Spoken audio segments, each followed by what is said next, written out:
A man desperate for power invites a shaman into his home, believing she holds the key to unlocking his dreams. But what starts as a ritual for wealth and influence turns into a deadly game of deception. By the time he realizes what's happening, it's too late. Her axe is already in his chest. This is the chilling tale of Mona Fandi, a story that shocked Malaysia in 1993 and continues to haunt those who hear it. Hey friends, you're in Dreamcatcher Stories, your cozy corner for stories that got lost along the way. Hit me up in the comments and tell me how this one hits you. Now, let's get sneaky and peek behind the curtain. Our story begins in Kuala Lumpur, Malaysia, where ambition meets desperation. The year is 1993, and tensions are high among the elite. Political power struggles dominate headlines, with everyone vying for their chance at greatness. Amidst this chaos stands a man we'll call Maslin, a mid-level politician hungry for recognition. He's not just ambitious, he's obsessed. For years, he has clawed his way through local politics. But no matter how hard he tries, he can't seem to break through to the top tier. That is, until he hears whispers of someone who might hold the answers. A mysterious woman known only as the most famous shaman in the country. Mona Fandi wasn't just any spiritual figure.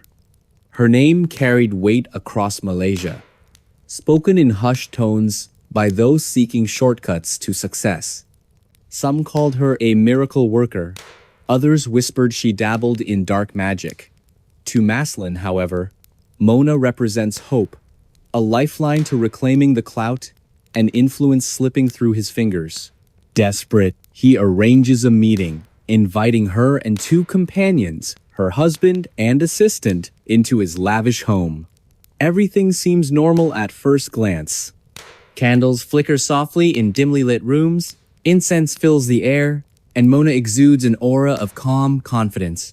Even though Maslin knows tonight's ritual will change everything, or so he believes, he couldn't possibly fathom the true cost of her services. As the evening progresses, Mona guides Maslin through a series of meditations designed to unlock his desires. She tells him to close his eyes and picture himself rising higher than ever before, becoming more powerful, respected, adored. Imagine gold coins raining down on you, she says soothingly. Feel the weight of silver bars filling your hands. With each word, Maslin grows more entranced, picturing the life he craves. But while he focuses inward, Mona moves silently behind him. In one swift motion, she grabs an axe, raises it above her head, and brings it crashing down into his chest. The sound echoes through the room like thunder, snapping Maslin out of his trance, but only for a moment. His body slumps forward as blood pools around him, marking the end of his quest for power. The twist? This isn't Mona's first kill, it's her 8th. Over the years, she has perfected her craft, using rituals as cover for murder. Each victim unknowingly signed their death warrant by trusting her promises of prosperity. But this time, something goes wrong. News of Maslin's death spreads quickly, drawing attention from authorities and journalists alike. Investigators soon uncover evidence linking Mona to previous unsolved cases, painting a disturbing picture of calculated brutality disguised as mysticism. Public fascination reaches fever pitch as details emerge about her cold-blooded methods and unshakable demeanor. Despite being arrested and sentenced to death, Mona remains unfazed. To her, this trial isn't punishment, it's validation. Every camera flash, every headline screaming her name fuels her insatiable hunger for fame.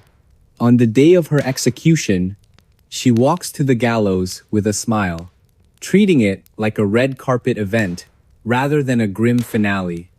Her husband and assistant meet the same fate, convicted as accomplices in her crimes.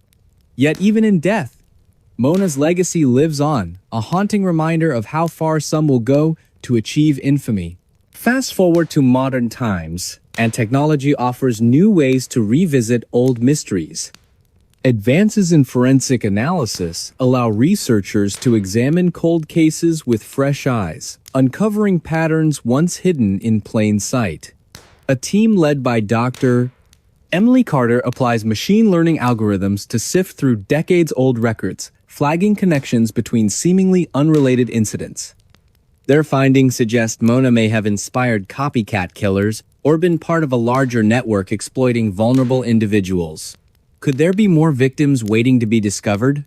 Or does this case stand alone as a singular act of depravity? Social media amplifies public interest, turning Mona's story into a cultural phenomenon. Podcasts dissect her motives, documentaries explore her psyche, and forums buzz with theories ranging from plausible to absurd. One listener named Brian Carter poses a thought-provoking question during a live discussion. What if Mona didn't act alone? What if there's more to this than meets the eye? These debates reignite investigations into forgotten leads, pushing authorities to dig deeper into the shadows of Malaysia's past. Meanwhile, amateur sleuths join forces with seasoned detectives, piecing together fragments of information overlooked in 1993. Among them is Linda Hayes, whose meticulous research uncovers startling parallels between Mona's crimes and other ritualistic murders worldwide. Her work prompts renewed scrutiny of similar cases, sparking global conversations about the intersection of spirituality and violence. As these threads intertwine, a clearer picture emerges not just of Mona, but of humanity itself. In 2023, significant progress is made in understanding the broader implications of this case. Forensic anthropologists analyze skeletal remains recovered from remote locations linked to suspected rituals, shedding light on practices long buried beneath layers of myth and misinformation. Each discovery brings closure to grieving families, while simultaneously deepening society's collective unease about the extent of such atrocities. Public memorials erected in honor of victims serve dual purposes, commemorating lives lost and warning future generations against falling prey to false promises. Throughout these developments, Emily maintains a complex relationship with her subject matter. On one hand, she feels driven by professional curiosity and moral obligation to uncover truths buried beneath layers of myth and misinformation. On the other hand, she grapples with personal demons triggered by immersing herself so deeply in darkness. How do you study something so monstrous without letting it consume you? She muses during a rare moment of reflection. Her efforts culminate in a comprehensive book published in late 2023 titled Times Beneath the Veil: Understanding Ritualistic Crimes in Modern Society*. The manuscript combines historical research, contemporary analysis, and first-hand accounts to create the most complete picture of Mona's life and crimes ever assembled. It resonates strongly with readers, sparking widespread discussions about mental health, criminal justice reform, and the nature of evil itself. Yet, despite all the revelations and advancements, fundamental questions remain unanswered. What exactly caused Mona to become who she was? Can anyone fully comprehend the depths of such depravity? And perhaps most importantly, how do we prevent future generations from producing similar monsters?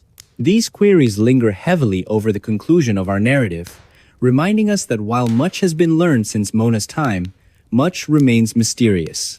For every answer uncovered, new mysteries arise. As Emily puts it poignantly during a final interview, we may never fully understand Mona Fandi or anyone like her, but understanding ourselves better might help stop others from following in her footsteps. So, as we close this chapter of exploration into one woman's descent into madness, let us also consider what lessons it holds for humanity moving forward. Because only by confronting our darkest fears can we hope to illuminate paths toward light and redemption. Or will the shadows always hold sway, reminding us of the limits of human understanding? And there we go, another memory back from the dark. Don't go too far, I've got more mysteries itching to be told. What do you think happened to Mona?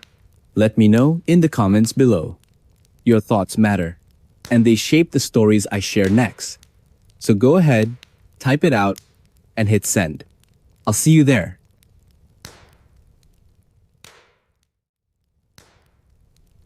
A man sits in complete darkness, his ears ringing from the relentless repetition of a single poem. It's not just any poem, it's Rudyard Kipling's Time's Boots*, played over and over again for hours on end. The sound is maddening, designed to break even the strongest minds. But why? This isn't some twisted form of punishment. It's part of one of the most grueling training programs in the world, the U.S. Navy SEALs SEER School Survival. Evasion, resistance, escape. What makes someone endure such psychological torment? And what happens when they crack under the pressure? Hey friends! You're in Dreamcatcher Stories, your cozy corner for stories that got lost along the way. Hit me up in the comments and tell me how this one hits you. Now, let's get sneaky and peek behind the curtain. The scene begins in Coronado, California, home to the legendary Naval Special Warfare Center. Here, recruits are pushed beyond their limits, not just physically, but mentally. Among them is a young man who dreams of becoming a SEAL. He's already survived Hell Week, where sleep deprivation and brutal physical challenges weed out the weak. But now, he faces something far more insidious: SEER training. This phase doesn't test strength or endurance. It tests resilience, willpower, and the ability to withstand captivity without breaking. SER is divided into two parts: classroom instruction and field exercises. In the classroom, candidates learn survival skills, evasion tactics, and how to resist interrogation. But the real challenge comes during the field exercise, a simulation of being captured behind enemy lines. Candidates are captured by instructors playing the role of hostile forces. They're blindfolded, bound, and subjected to sensory deprivation. For hours or sometimes days, they're kept in confined spaces, deprived of light, food, and human contact. And then, there's the audio. If you've ever heard Time's Boots Times by Rudyard Kipling, you know its rhythmic cadence can be hypnotic. But when played continuously at high volume, it becomes an instrument of torture. Imagine lying in total darkness, unable to move, as the same lines echo endlessly. Left, right, left, right. It's enough to drive anyone mad. During these sessions, candidates must remain silent and composed, no matter how overwhelming the stress becomes. Some cry, others scream. A rare few laugh hysterically. But all of them share one goal: to prove they won't break. Let's rewind to understand why this kind of training exists. The U.S. military invests millions in preparing operators for worst-case scenarios. SEALs aren't just elite soldiers, they're problem solvers, capable of functioning in environments most people couldn't survive. When deployed, they often operate deep behind enemy lines, where capture is a constant threat. If taken prisoner, they must resist interrogation long enough to protect classified information. That's where SEER comes in. The program mimics real-world conditions, exposing candidates to extreme stress so they can develop coping mechanisms. But it's not just about surviving captivity. SEER teaches candidates to think critically under pressure. Instructors observe every reaction, how they respond to threats, whether they maintain composure, and if they can adapt to unpredictable situations. Failure isn't an option here. Those who crumble during training may find themselves disqualified from the SEAL pipeline altogether. For many, this is the moment they realize how far they're willing to go and how much they're willing to sacrifice to earn the Trident pin. Then comes the twist. Not everyone survives SEER unscathed. While most candidates emerge stronger, some leave with scars that never fully heal. Take, for example, a recruit who endured a Time's Boots Times session longer than anyone else in his class. On paper, he passed with flying colors. Physically, he was fine. Mentally, however, cracks began to show. Months later, during deployment, he started experiencing panic attacks, triggered by repetitive sounds. Back home, he struggled to adjust to civilian life. Friends noticed changes. He became withdrawn, irritable, and prone to sudden outbursts. Doctors diagnosed him with PTSD, linked directly to his time in SARE. This revelation sparked debates within the military community. Was SARE too intense? Could prolonged exposure to psychological stress cause lasting damage? Researchers conducted studies comparing veterans who underwent SARE with those who didn't. Results were mixed. While some showed increased resilience, others exhibited symptoms consistent with trauma survivors. Critics argued that pushing candidates to their breaking point risked creating liabilities rather than assets.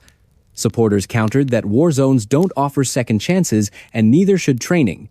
Fast forward to 2023, and advancements in neuroscience provide new insights into the effects of extreme stress on the brain.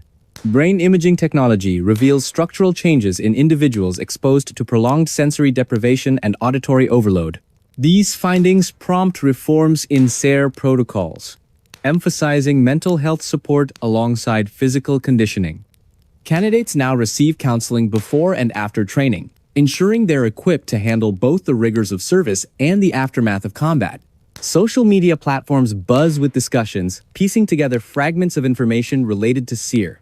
Reddit forums dissect testimonials from former SEALs, debating the ethics of psychological warfare and training. Conversations range from speculative musings to well-researched arguments supported by data. One member, Brian Carter, gains prominence when he identifies similarities between SARE graduates and other elite operatives worldwide.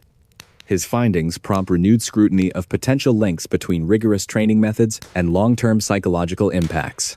Meanwhile, public fascination with the SEALs grows exponentially thanks to burgeoning true crime podcasts and documentaries. Among them is Time's Through the Waves*, hosted by investigative journalist Linda Hayes. Each episode combines archival footage, expert analysis, and newly uncovered evidence to paint a vivid picture of events surrounding SARE training. Listeners become armchair detectives, debating theories ranging from necessary preparation to alleged abuse. During one particularly heated discussion forum, a listener named Amanda Grant posed a thought-provoking question. What if SARE isn't just about survival? What if it's also about desensitization? In 2018, a whistleblower came forward claiming to recall suspicious activity near SARE facilities. Though vague, these recollections sparked new lines of inquiry. Detectives revisited old statements, searching for overlooked details that might connect dots unseen before. Every little piece matters, insisted Detective James Peterson during another late-night session reviewing files stacked high around his desk. By 2020, social media played increasingly vital roles in disseminating information related to the case. Twitter threads dissected evidence, Reddit forums debated theories, and YouTube channels uploaded videos piecing together fragments of the puzzle. Then came the breakthrough. Forensic genealogy techniques identified a distant relative linked to DNA profiles discovered at the crime scene years earlier. Investigators raced to interview the individual, uncovering surprising ties to Willow Creek during the mid-1980 seconds. While circumstantial, the connection provided tantalizing possibilities worth pursuing. "We're closer than ever before," declared James during a press conference held amidst heightened tension. Cameras flashed as reporters clamored for answers, underscoring the significance of this development. Yet, despite these advances, fundamental questions remained unanswered. Why did Jack travel so far into the wilderness? How did he end up miles away from his starting point without leaving any discernible trail? And perhaps most hauntingly, what role, if any, did the town itself play in his demise? The atmosphere shifted dramatically as public interest in the case grew once again. Online forums buzzed with discussions, piecing together clues and debating theories. Social media campaigns reached millions, reminding the world of Jack's story and the importance of vigilance. What really happened to Jack? Is he still alive somewhere, waiting to be found? Or did some cruel twist of fate claim his life that fateful evening? These questions lingered like shadows over Willow Creek, casting doubt and despair over the hearts of those who cared. By 2023, significant progress had been made in identifying previously unknown victims connected to similar cases. Advances in forensic anthropology enabled analysis of skeletal remains discovered near remote locations frequented by hikers and campers. Each identification brought closure to grieving families, while simultaneously deepening society's collective unease about the extent of such crimes. Public memorials erected in honor of victims served dual purposes, commemorating lives lost and warning future generations against falling prey to similar ideologies. Throughout these developments, Emily maintained a complex relationship with her subject matter. On one hand, she felt driven by professional curiosity and moral obligation to uncover truths buried beneath layers of myth and misinformation. On the other hand, she grappled with personal demons triggered by immersing herself so deeply in darkness. How do you study something so monstrous without letting it consume you? She mused during a rare moment of reflection. Her efforts culminated in a comprehensive book published in late 2023 titled Times Beneath the Canopy: Understanding Unsolved Mysteries in Rural America, *. The manuscript combined historical research, contemporary analysis, and first-hand accounts to create the most complete picture of Jack's life and disappearance ever assembled. It resonated strongly with readers, sparking widespread discussions about mental health, criminal justice reform, and the nature of evil itself. Yet, despite all the revelations and advancements, fundamental questions remain unanswered. What exactly caused Jack to become who he was? Can anyone fully comprehend the depths of such depravity, or the circumstances surrounding his death? And perhaps most importantly, how do we prevent future generations from producing similar tragedies?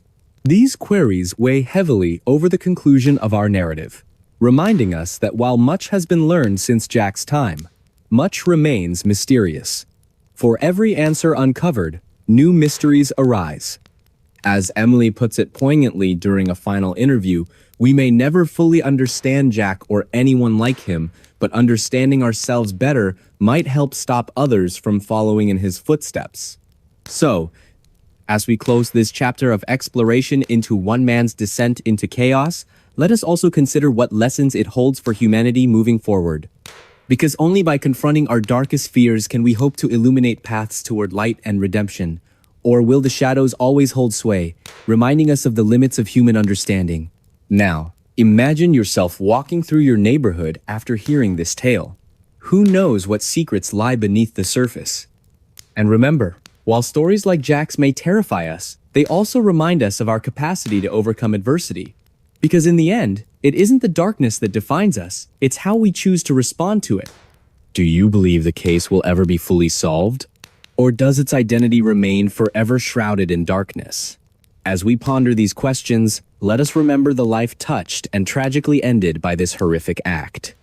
Because only by honoring his memory can we hope to move forward, armed with knowledge and fortified by compassion. And there we go, another memory back from the dark. Don't go too far, I've got more mysteries itching to be told. A massive crater in the middle of an African game farm, stretching hundreds of feet wide. At its center lies what appears to be nothing more than a small puddle of water. But beneath that unassuming surface hides the deepest freshwater cave in the world, Bushman's Hole. It's a place where experienced divers dream of pushing their limits, but also where tragedy strikes without warning. This is where our story begins, with a young man who vanished into the abyss on Christmas Day in 1994. Hey friends, you're in Dreamcatcher Stories, your cozy corner for stories that got lost along the way. Hit me up in the comments and tell me how this one hits you. Now, let's get sneaky and peek behind the curtain. The year was 1994, and Bushman's Hole had already earned its reputation as both a marvel and a menace.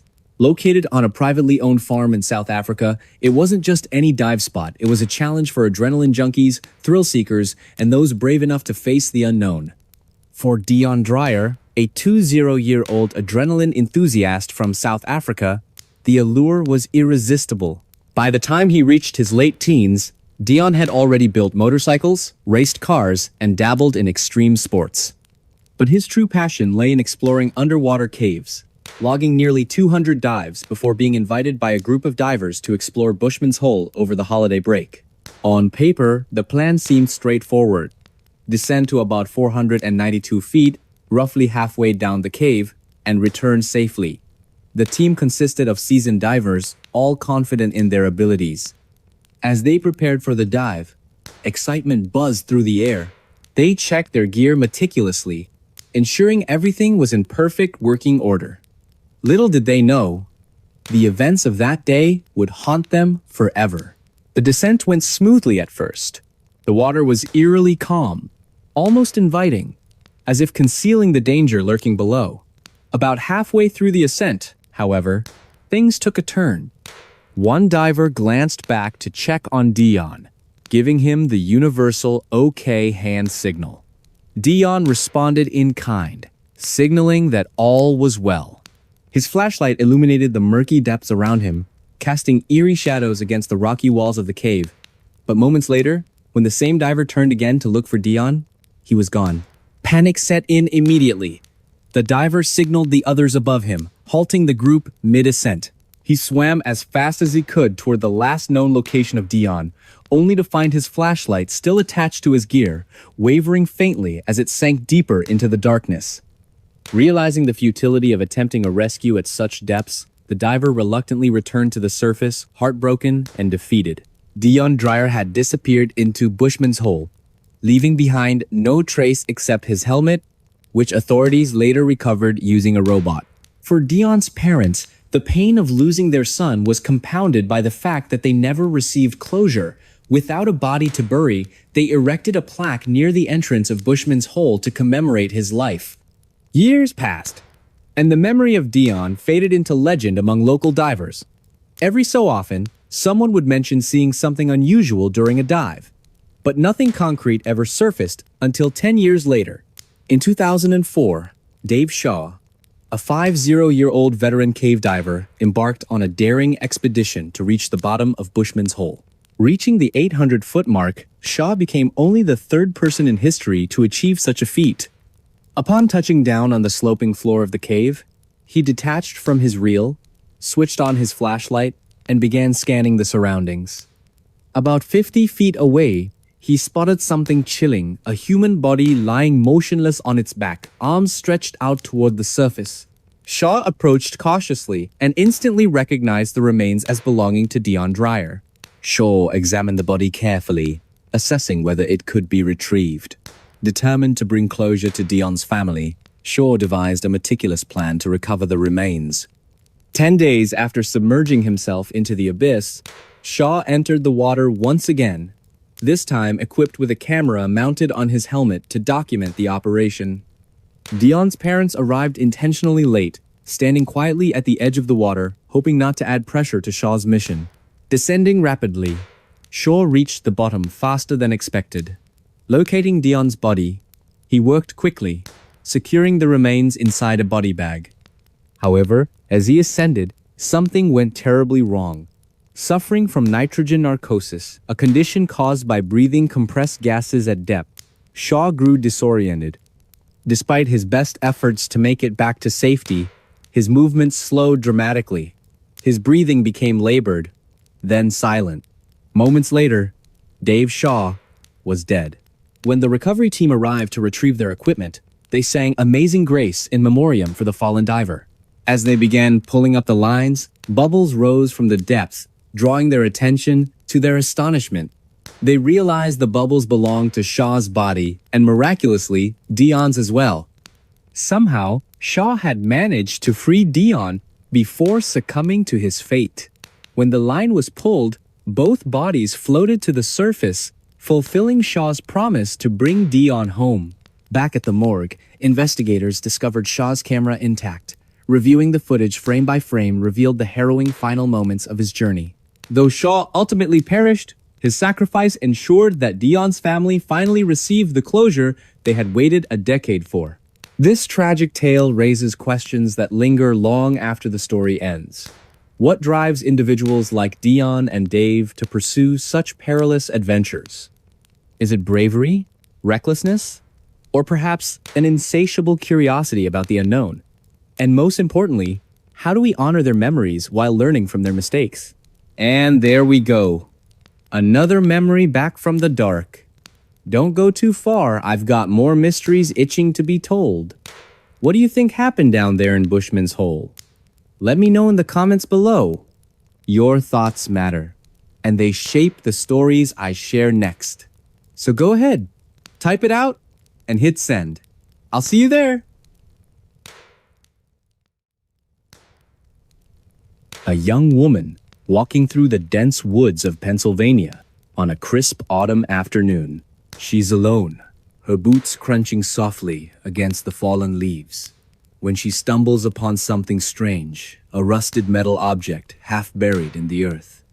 At first glance, it looks like an old canister or perhaps some forgotten relic of war. But as she kneels to inspect it closer, she realizes its true nature. It's unexploded ordnance, a bomb left over from World War I. And what happens next will leave investigators baffled for years. Hey friends, you're in Dreamcatcher Stories, your cozy corner for stories that got lost along the way. Hit me up in the comments and tell me how this one hits you. Now, let's get sneaky and peek behind the curtain. The story begins in 2021, deep within the rolling hills of northeastern Pennsylvania. This area is known for its serene landscapes, dotted with small towns where everyone knows each other by name. It's a place where life moves slowly, and people take pride in their connection to history, especially the remnants of wars long past. For decades, locals have whispered about hidden dangers lurking beneath the surface, leftover munitions buried during training exercises nearly a century ago. Most dismissed these tales as mere folklore, until one fateful day when reality collided with legend. Lydia was no stranger to the woods. Growing up in this part of the country meant spending countless hours exploring trails and creeks, developing a deep appreciation for the natural world around her. On that particular afternoon, however, Lydia wasn't out for leisure. She had been searching for mushrooms to bring home to her family, venturing farther than usual into areas less frequented by hikers. The forest here felt different, quieter, heavier somehow, as if it carried secrets unwilling to be uncovered. When Lydia spotted the metallic glint peeking out from the soil, curiosity got the better of her. At first, she thought it might be treasure, a piece of history waiting to be rediscovered. Carefully, she brushed away the dirt, revealing more of the object's shape. Its size and weight suggested it wasn't just any artifact. It was far too large and ominous to ignore. Lydia froze, her instincts screaming at her to step back. She had heard enough stories growing up to recognize the potential danger before her. Her heart raced as she pulled out her phone, snapping photos and sending them to local authorities. Within hours, bomb disposal experts arrived on the scene, confirming her worst fears. This was indeed live ammunition, untouched and volatile after all these years. Word spread quickly throughout the community. Neighbors gathered near the edge of the woods, whispering anxiously about how close they'd come to disaster. Bomb squads worked tirelessly to secure the area, cordoning off trails and warning residents to stay clear. As days turned into weeks, additional discoveries emerged. More bombs, grenades, even fragments of shrapnel scattered across miles of woodland. Each find sent shockwaves through the town, forcing everyone to confront the lingering scars of conflict buried not only in the ground, but also in their collective memory. Let's rewind to understand how such relics ended up here in the first place. During World War I, parts of rural Pennsylvania were transformed into makeshift military training grounds. Soldiers practiced maneuvers, simulated combat scenarios, and tested weaponry in preparation for deployment overseas. While most explosives were detonated or removed following the war, records suggest that many remained behind, either intentionally buried or simply abandoned due to oversight. Over time, forests reclaimed the land, hiding these deadly remnants beneath layers of soil and vegetation. Generations later, few remembered the full extent of what lay beneath their feet. But why now? Why did Lydia stumble upon this bomb in 2021, nearly a century after it was likely discarded? Some speculated climate change played a role, with shifting weather patterns causing erosion that exposed previously concealed hazards. Others pointed to increased human activity in once remote areas, suggesting that modern development had disturbed the delicate balance keeping these artifacts hidden.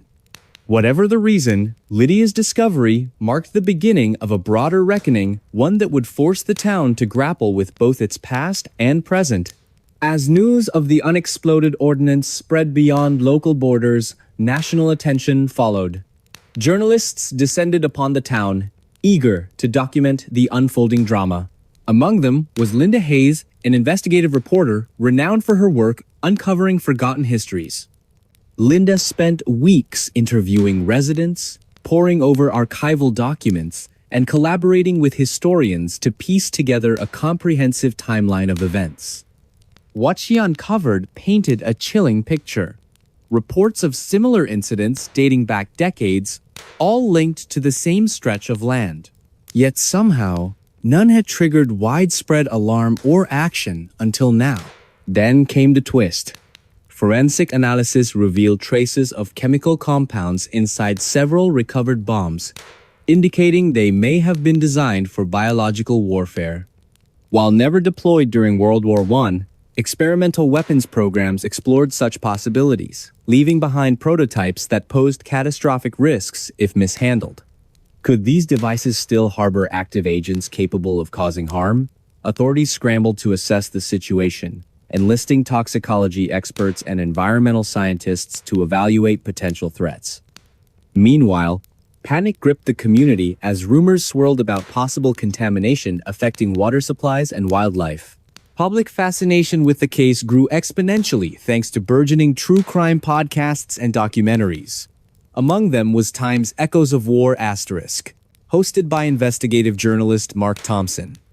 Each episode combined archival footage, expert analysis, and newly uncovered evidence to paint a vivid picture of events surrounding Lydia's discovery.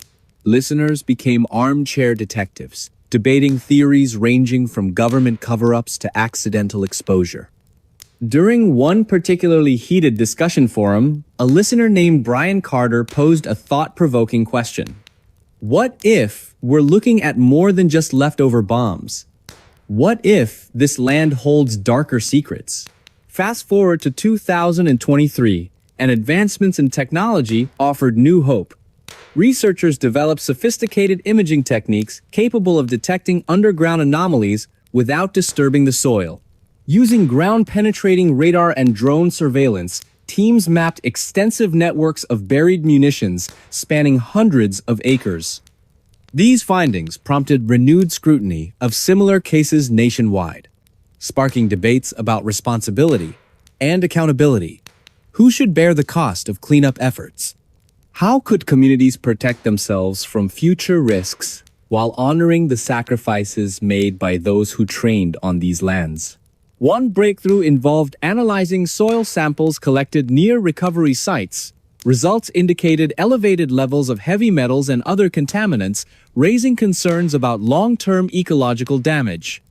Environmental activists joined forces with local leaders to demand immediate intervention, arguing that failure to act would jeopardize public health and safety. Their campaign gained traction online, drawing support from thousands of individuals passionate about preserving both history and habitat. Social media platforms buzzed with hashtags like #ClearTheLand and #ProtectOurFuture, amplifying calls for systemic change. Meanwhile, personal stories added emotional depth to the narrative. Families shared memories of loved ones who served in World War I, highlighting the sacrifices made by previous generations.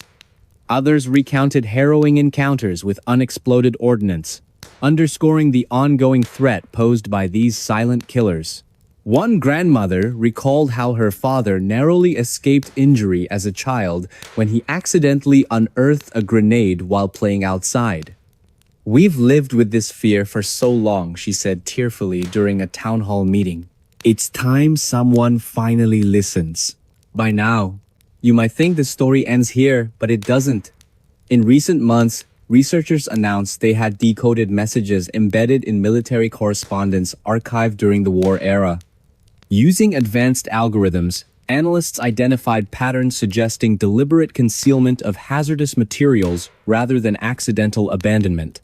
Were officials aware of the dangers posed by these devices? If so, why hadn't they taken steps to mitigate risks sooner? Questions lingered, fueling skepticism and distrust among affected communities. As investigations continued, amateur sleuths joined professional detectives in piecing together fragments of information. Online forums dedicated to discussing leads attracted thousands of members worldwide. Conversations ranged from speculative musings to well-researched arguments supported by data.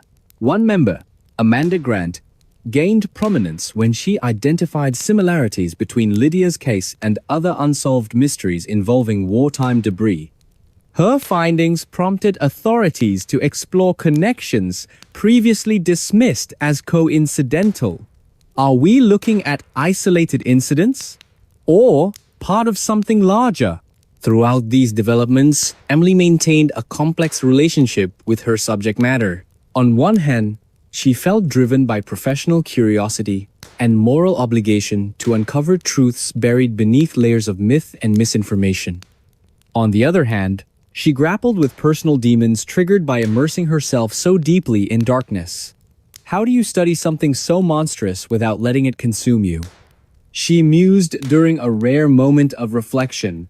Her efforts culminated in a comprehensive book published in late 2023, titled Times Beneath the Surface: Unearthing America's Forgotten Wars*. The manuscript combined historical research, contemporary analysis, and first-hand accounts to create the most complete picture of Lydia's journey ever assembled.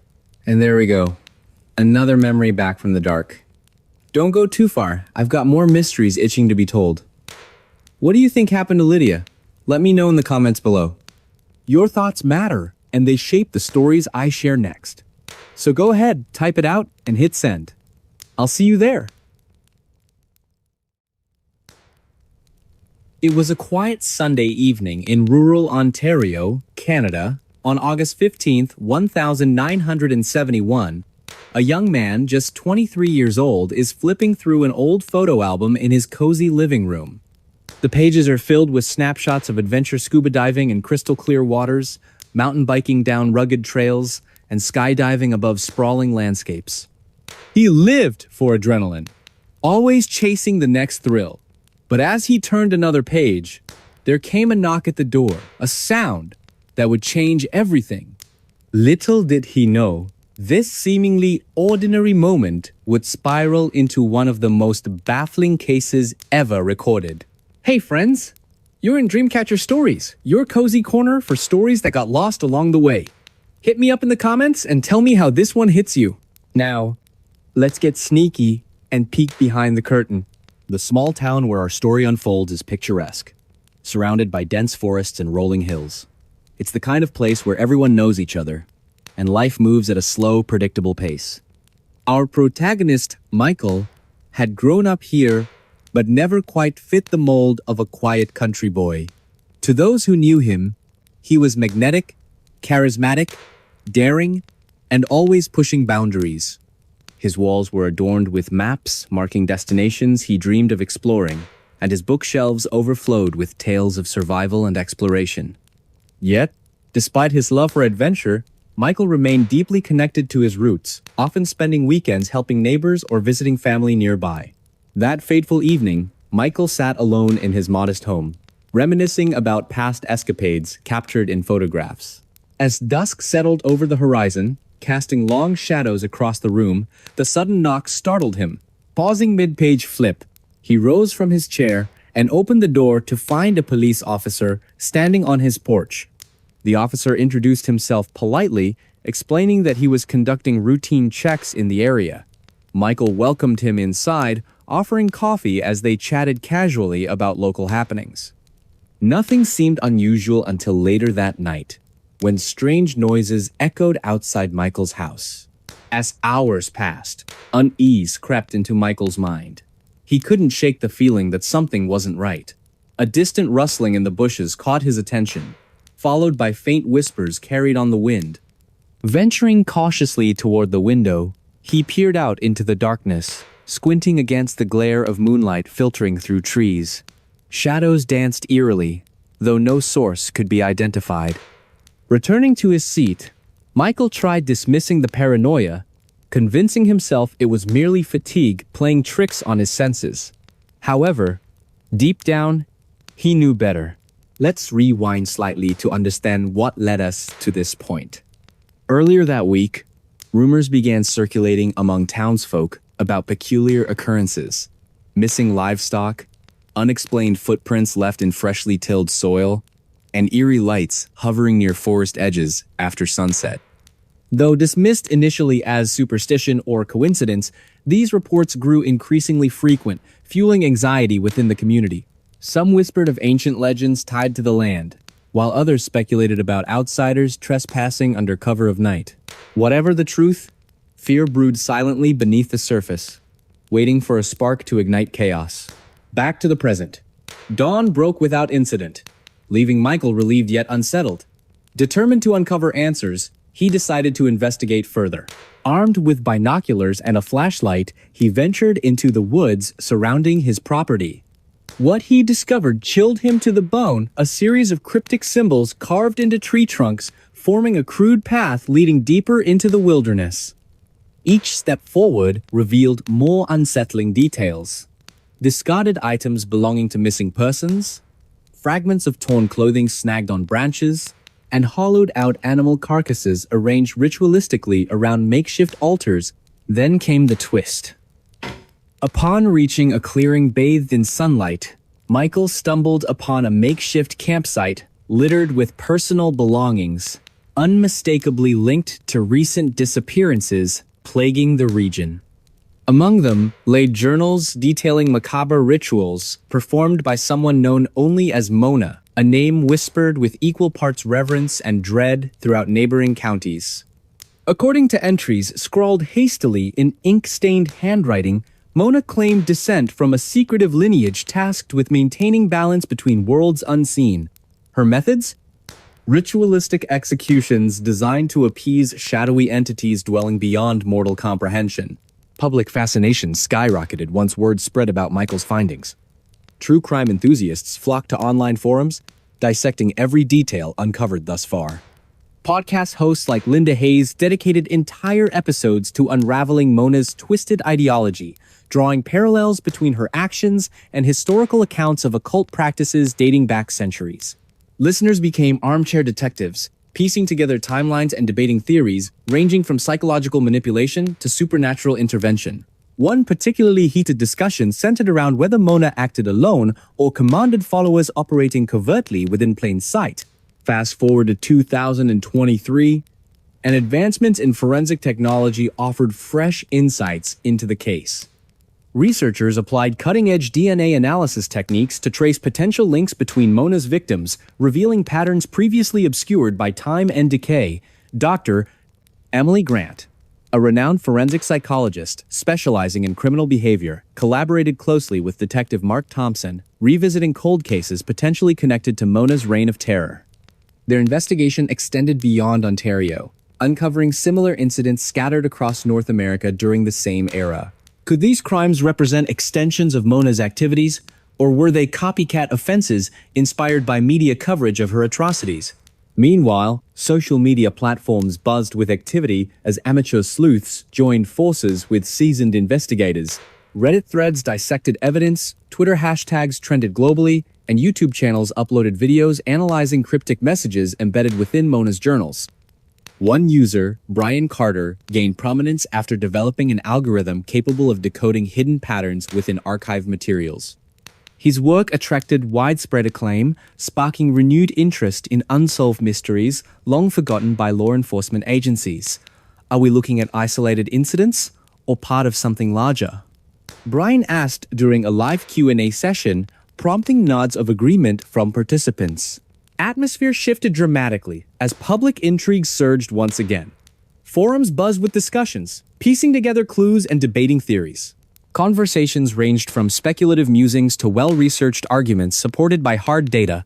One member, Amanda Grant, gained prominence when she identified similarities between Mona's case and other mysterious deaths involving individuals found miles away from their last known location. Her findings prompted authorities to explore connections previously dismissed as coincidental.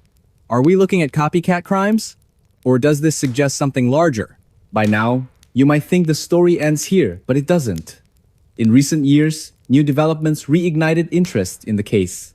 Forensic genealogy techniques identified relatives linked to DNA profiles discovered at the crime scene years earlier, prompting investigators to revisit old leads. Detectives traced these connections back to individuals known to associate with underground organizations specializing in illegal technology trade. Could these groups have played a role in Mona's demise? If so, why target someone seemingly disconnected from their operations? Amidst growing intrigue, amateur sleuths joined professional detectives in piecing together fragments of information. Podcasts dedicated to exploring her life and crimes reached millions, sparking debates among listeners eager to solve the riddle themselves.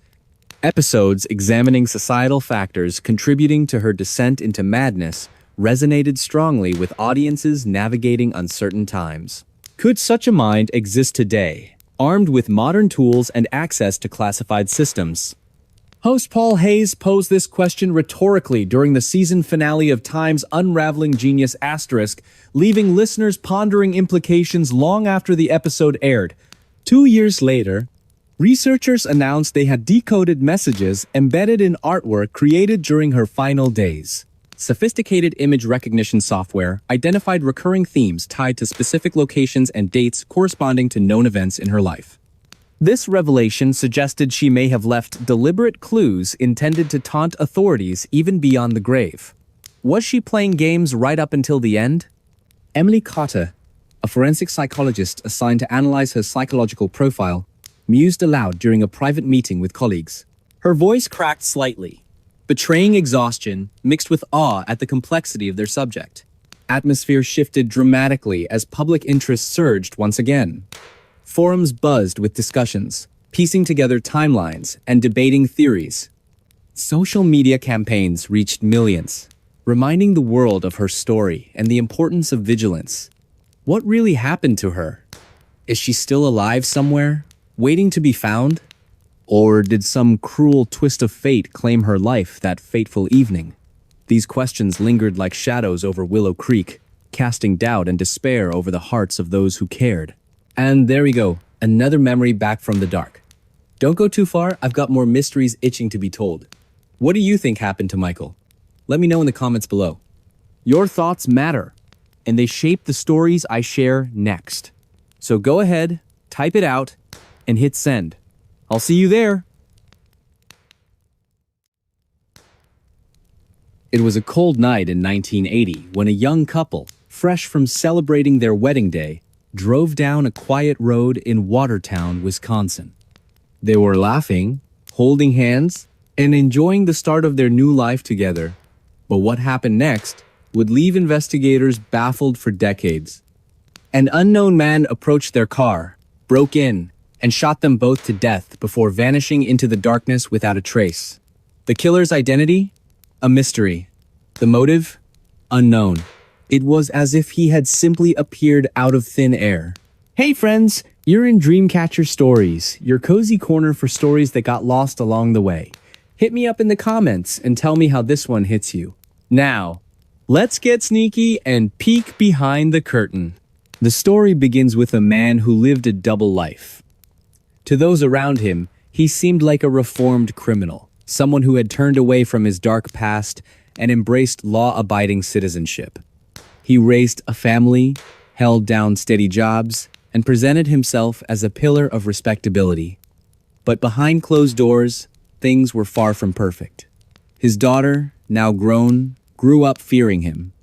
She knew her father wasn't the man he claimed to be. Behind his calm exterior lay a violent temper and compulsive tendencies that made her question everything about him. Throughout her childhood, she remembered nights when the entire family would pack up suddenly and move in the dead of night. Her father always gave the same excuse.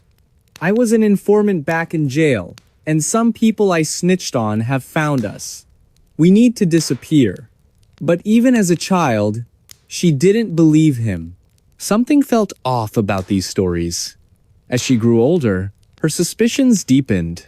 Was her father still involved in crime? Or worse, was he hiding something darker? Fast forward to 2009, long after the world had forgotten about him. April, now 40 years old, decided it was time to confront the truth about her father. She couldn't shake the feeling that he had never truly changed. One name kept coming back to haunt her thoughts. Ed Edwards, a man whose charm masked a sinister history. Growing up, April had witnessed moments of violence and manipulation at home. And then there were the moves, the constant uprooting of their lives under mysterious circumstances. Each time they relocated, April wondered if her father was running from something or someone. But it wasn't until she stumbled upon an unsolved murder case from 1980 that pieces started falling into place. In Watertown, Wisconsin, a town where her family briefly resided, a young newlywed couple had been brutally murdered. Witnesses described the assailant as matching her father's description.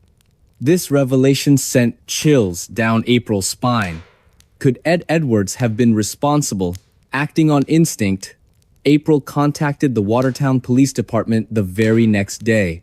She shared her suspicions and urged them to reopen the investigation.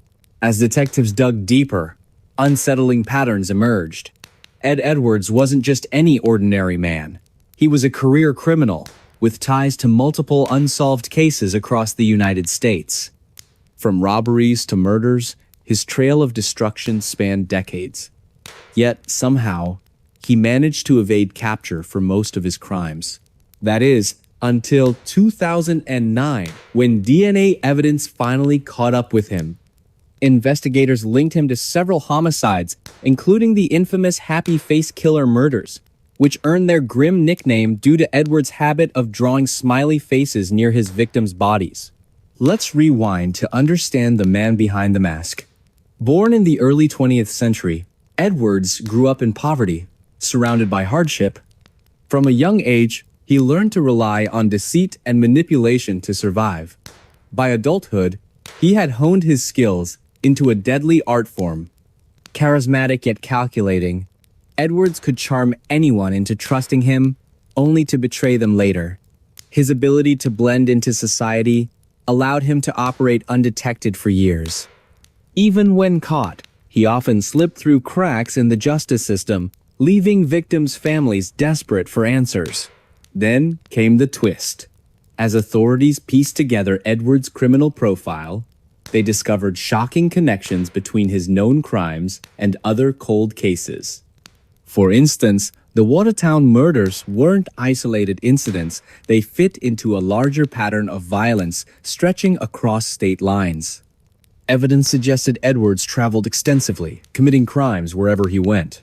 Some speculated he may have even trained others in his methods, creating a network of copycat killers. If true, this raised terrifying questions about how many more victims might exist. Public fascination with Edwards' case skyrocketed after details leaked online. True crime enthusiasts flocked to forums, debating whether Edwards acted alone or as part of a broader conspiracy. Among them was Brian Carter, a self-taught programmer who developed algorithms capable of identifying patterns within vast datasets. Using advanced software, he analyzed thousands of archived documents related to Edwards' activities. His findings pointed toward possible links between Edwards and other unsolved crimes nationwide. Could these cases represent extensions of Edwards' work, or were they inspired by media coverage of his exploits? Social media platforms buzzed with theories, ranging from credible analyses to wild speculation. Podcasts dedicated to exploring Edwards' life and crimes attracted millions of listeners eager to solve the riddle themselves. Episodes examining societal factors contributing to his descent into madness resonated strongly with audiences navigating uncertain times. Could such a mind exist today, armed with modern tools and access to classified systems? Host Paul Hayes posed this question rhetorically during the season finale of Time's Unraveling Genius Asterisk, leaving listeners pondering implications long after the episode aired. 2 years later, researchers announced they had decoded messages embedded in artwork created during Edward's incarceration. Sophisticated image recognition software identified recurring themes tied to specific locations and dates corresponding to known events in his life. This revelation suggested Edwards may have left deliberate clues intended to taunt authorities even beyond the grave. Was he playing games right up until the end? Emily Carter, a forensic psychologist assigned to analyze his psychological profile, mused aloud during a private meeting with colleagues. Her voice cracked slightly, betraying exhaustion mixed with awe at the complexity of their subject. Atmosphere shifted dramatically as public interest surged once again. Forums buzzed with discussions, piecing together timelines and debating theories. Conversations ranged from speculative musings to well-researched arguments supported by hard data. One member, Amanda Grant, gained prominence when she identified similarities between Edward's disappearance and other unsolved cases involving individuals with exceptional intellectual abilities. Her findings prompted renewed scrutiny of potential links between genius minds and clandestine operations. Families affected by similar losses gather annually to honor their loved ones, finding solace in shared memories and unwavering determination. "We won't stop fighting," says Linda Hayes during a memorial service held near North Wales. Her voice cracks with emotion, underscoring the personal stakes involved. And so, the legend persists not merely as a relic of the past, but as a testament to human resilience in the face of incomprehensible evil. And there we go, another memory back from the dark. Don't go too far, I've got more mysteries itching to be told. What do you think happened to Ed Edwards? Let me know in the comments below. Your thoughts matter, and they shape the stories I share next. So go ahead, type it out, and hit send. I'll see you there.